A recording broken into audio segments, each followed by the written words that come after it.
growing up, I didn't have the easiest upbringing. You know, now by far it wasn't the worst. I grew up with people who had worse circumstances than I did. You know what I mean? I was fortunate to have both my parents growing up. I knew people personally who only had one parent in the household, and some even had none and was adopted.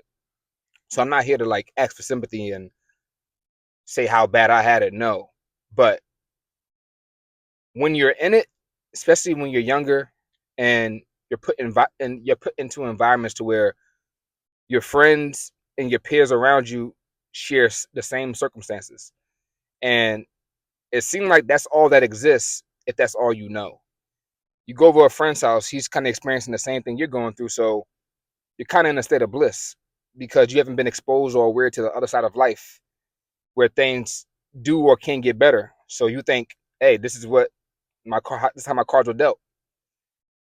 But then as I slowly got a little bit older, I went to high school. I went to a majority white high school after like growing up kind of in predominantly black areas. And high school and college, as a young kid, you kind of already got like some hope of like making some money, whether you see in rappers or in my case athletes, and you want to like make it. But after being exposed to the other side of life and not the so-called poverty-stricken side of life, something inside me started to boil a little bit. And there are plenty of times where I question certain parts of my faith, you know what I mean? And when you're going through things and you feel like you're one of the most righteous people there is, and you're being honest and you're trying to live life as pure as possible, but yet your circumstances show the opposite. Your circumstances show that as if you're cursed, as if you've been doing everything wrong. You know what I mean? Like God is picking on you. And I even started to have a little bit of resentment towards my parents because me, even at like a somewhat young age, I was kind of mature. I was kind of into the esoteric knowledge, the shit that most of the world was scared to research. You know what I mean? Because like me, I always wanted to discover truth. That's the only thing I want to like know was truth. I don't care how much that went against my beliefs that I've been knowing since I've been a kid. I need to know the truth so I can be sane, live with peace, and move forward with my life. You know what I mean? As necessary. But I started resenting my parents because here I am in my younger 20s, sacrificing life. You know what I mean? Not messing with girls, not going out, seeing the bigger picture for my kids that I don't even have yet. You know what I mean? I just understand that they're going to be here one day. So why not start preparing for them right now instead of waiting until they actually get here? Being a little bit proactive rather than reactive. And I'm like, you know what? If this was in me at a young age, why couldn't my parents do the same thing? Why couldn't my parents kind of follow the same footsteps that I went through in a sense? Especially when I know that the information was out there for them. You know what I mean? Some of the rappers that I up to, like Nas, who speaks a lot of like real knowledge and a lot of like deep stuff that you want to look up and research. My parents were listening to him too. So I'm sitting here like, what were y'all doing in y'all youth? Like, was y'all not using the resources y'all had? Obviously, y'all didn't live in the information age, but y'all had access to some type of knowledge. You know what I mean? And I feel like they didn't put it to use. And then the circumstances that we got put in, I believe that they think that it was natural, like it was normal, like it was supposed to be that way. And I kind of grew resentment because I realized that my peoples was kind of playing into the circumstances rather than trying to rise above it. I understood that the circumstances was there to be conquered, and another part of life presented itself to us if we was willing to work hard for it, and if we believed hard enough, also. But a lot of us are so used to poverty, and so used to like having less and scarcity that we don't understand that we manifest that. We don't understand that we've endured this so much that it gets to a point to where we prepare for it. We expect it before it actually happens in the physical reality. And then when it does happen, we act surprised when it was from us anyway.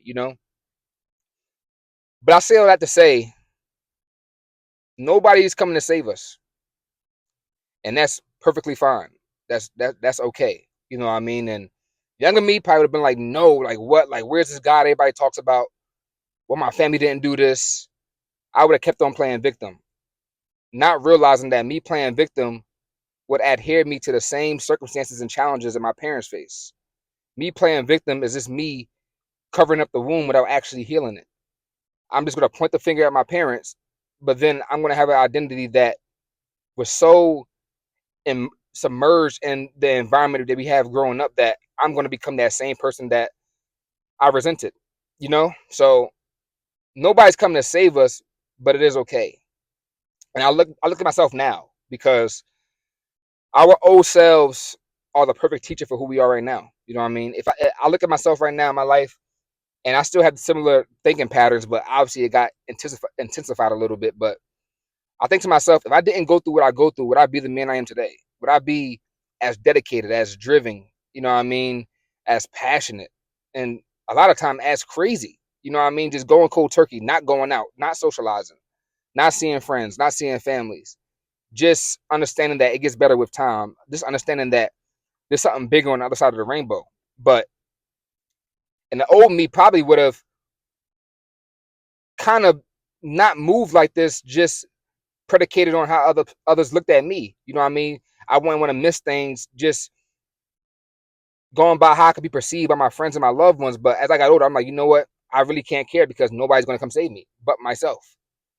So I have to be thankful for my circumstances. You know what I mean? I have to be thankful for the things I've been through because I learned a valuable lesson. You know what I mean? If I wasn't who I was, if my eyes wasn't open to realize the things I was going through, that would be how my life would be set up right now in the future. My kids would adhere to the same challenges that my parents went through because I didn't fix things. Instead of me looking at my circumstances and trying to find a solution, I'm just soaking in the problems, not understanding that I'm creating more problems. So, with that being said, I'm kind of glad that nobody came to save me. I'm kind of glad that the God that we all were taught to think in the sky hovering our situations didn't come save me because who's to say I would be this man today? You know what I mean? Who would say I would be dedicated with the YouTube videos like I am today, trying to spread a message of value? You know what I mean? Who to say I'll be having these big goals and dreams today if I was given everything, if my life was easier, you know? So in life, the gift is the curse. A lot of things that is our gift can be a curse if we overuse it. A lot of things that we deem as the curse can really be the gift if we become aware of why it was meant to happen to us. Why did it appear in our lives? And just going through my journey after just rising above all my old thinking and trying to resent people around my life who I feel like could have did better and kind of contributed to the way I grew up a little bit. Then I realized what it was for. Then I realized my circumstances was put there for me to learn from it and grow from it.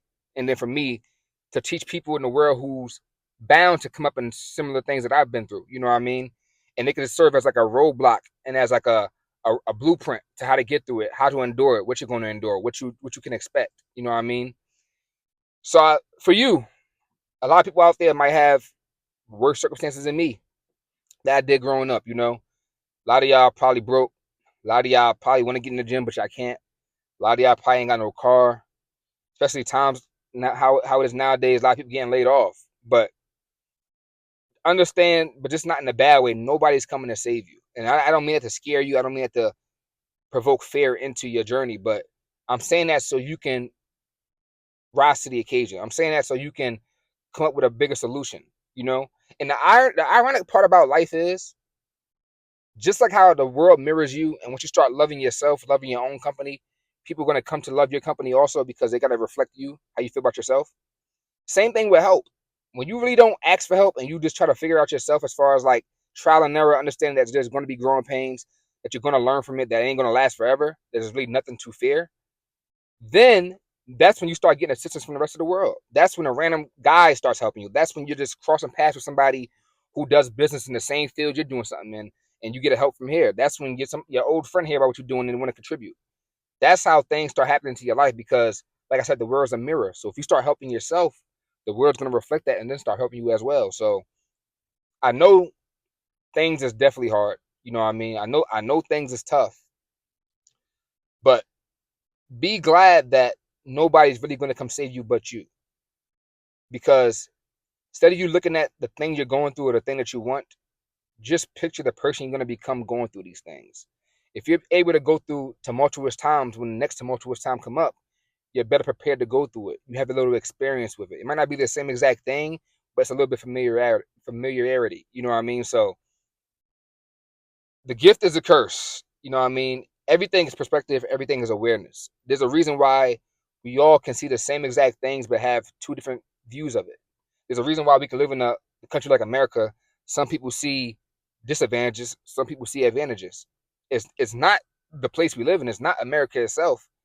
It's the eyes who's viewing America. It's those lens, you know. So just I know everything ain't always how we want it to be, and it's not always how we mapped it out to be, but you'll be surprised how your circumstances right now are shaping your life and shaping you to be a better person.